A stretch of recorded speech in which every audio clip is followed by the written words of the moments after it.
about this and the way forward, we have with us Mr. Dinesh Khara, former chairman at State Bank of India. We also have with us Sanjiv Chadha, former MD and CEO at Bank of Baroda. Gentlemen, thank you very much for joining in.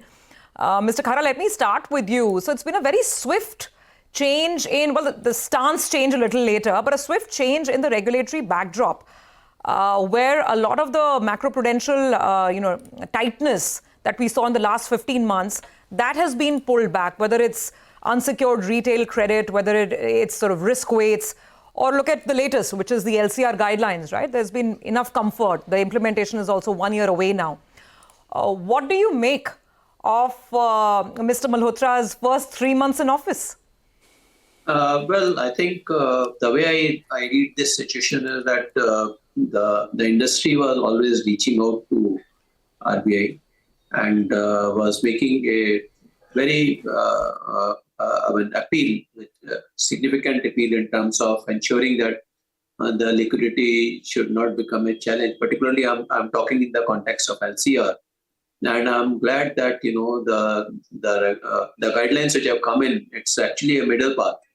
If at all you look at it as compared to what it was, and now what it will be from the 1st of April 26, it's more like a middle path. And I think that is a very clear reflection that RBI has probably given due credence to the submission made by the industry and the industry body, and have also tried to figure out that how should they balance the risk also, which are inherent in this. So I think I would say that it has always been a collaborative approach. But I think as a regulator, they are very mindful in terms of the situations which are obtaining. And based upon that, whatever elbow room is available, I would say that they are willing to accommodate the banking system.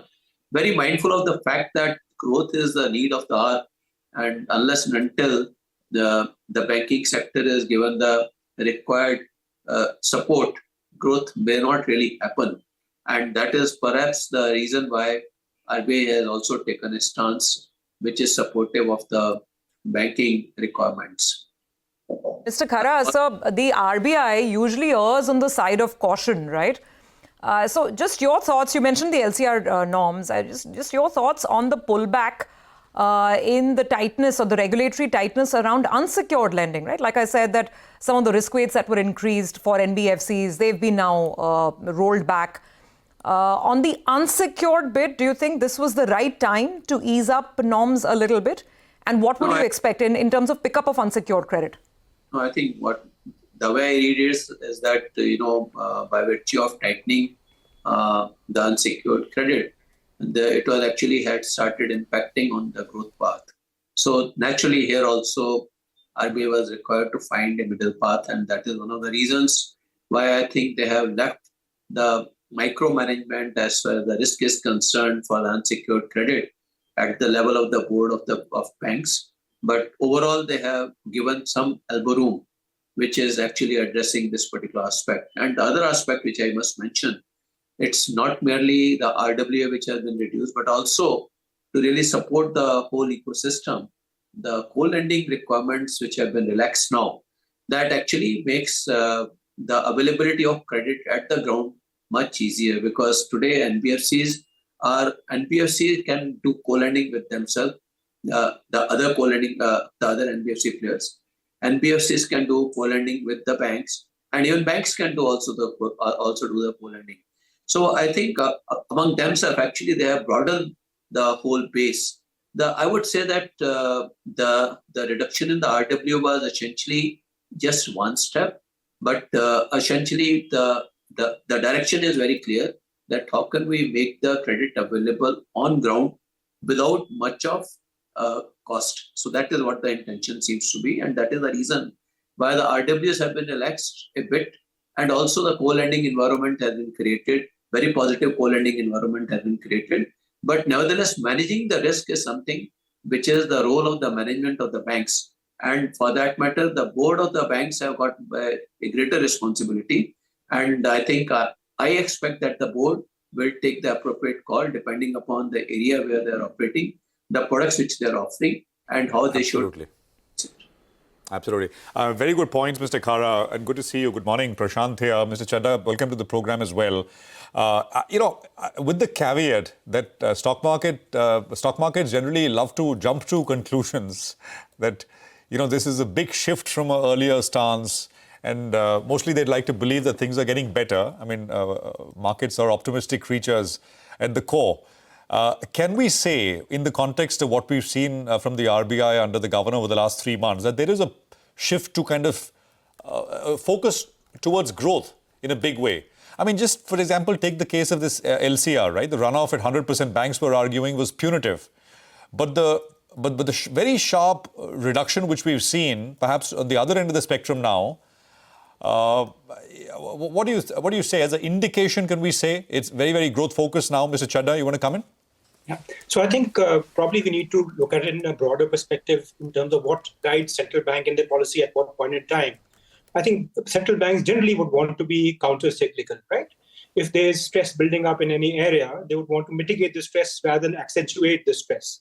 So we know that there was tightness in liquidity. We know deposit growth was slowing down. And therefore, if the draft guidelines of the LCR had come into effect, that would have been pro-cyclical rather than counter-cyclical. So one can argue that this is pretty much broadly in line with the mandate of a central bank, right? That's one. Number two, the specific context of the Indian economy. We know that unlike, say, the US, the Indian economy is completely dependent upon banks in terms of providing credit for growth.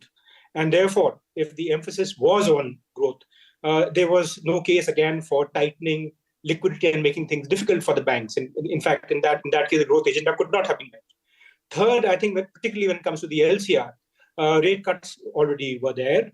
And therefore, now if you want that the rate cut should be transmitted, it was important that liquidity should be eased. Banks should not be looking over their shoulders in terms of what is going to be happening in 6 or 8 months' time. So I think while you are right in terms of the fact that there may be some signals to read, but the changes that are there are perfectly understandable and justifiable in terms of the mandate of a central bank to ensure that there is growth, to make sure that there is counter-cyclicality in policy, and also make sure that the rate cuts actually get transmitted in a broader sense. Mr. Chadha, sir, same question to you. What sort of a growth kicker will all this translate into? Because like Mr. Khara said, there's the relaxation in LCR norms. There is the rollback of risk weights for NBFCs, relaxation on unsecured credit, boosting co-lending in a big way. So what is the growth kicker, system-wide credit offtake, say in FY26 and maybe FY27, when the benefits of all these measures really pour in? So I think Mr. Khara is absolutely right. Ultimately, credit policy, like politics, as they say, is the art of the possible. There are some areas where challenges do remain, right? So we have been looking at the corporate credit growth, the investment cycle. Now, those are things that you cannot switch off again at the press of a button. But there are things which are within the ambit of the central bank. And as Mr. Khara rightly pointed out, when it comes to unsecured loans, they have become an increasingly large part of lending, both for NBFCs and also for banks. Given the fact that other avenues of growth are not there, possibly this is something that you must do while making sure that the prudential requirements are not really put aside. I think that is completely demonstrated by the fact that when it comes to the runoff factor when it comes to digital deposits has been increased by 2.5%. But I think the stance of the RBI would seem to suggest that they are fully cognizant of prudential requirements, but they will make sure that banks get sufficient time to adjust so that any policy action of the RBI is non-disruptive as far as growth is concerned. Okay. All right, gentlemen, thank you very much for that perspective.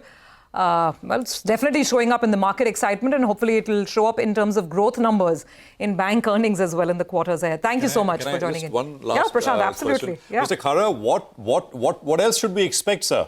Let's look into the future quickly, if you can tell us.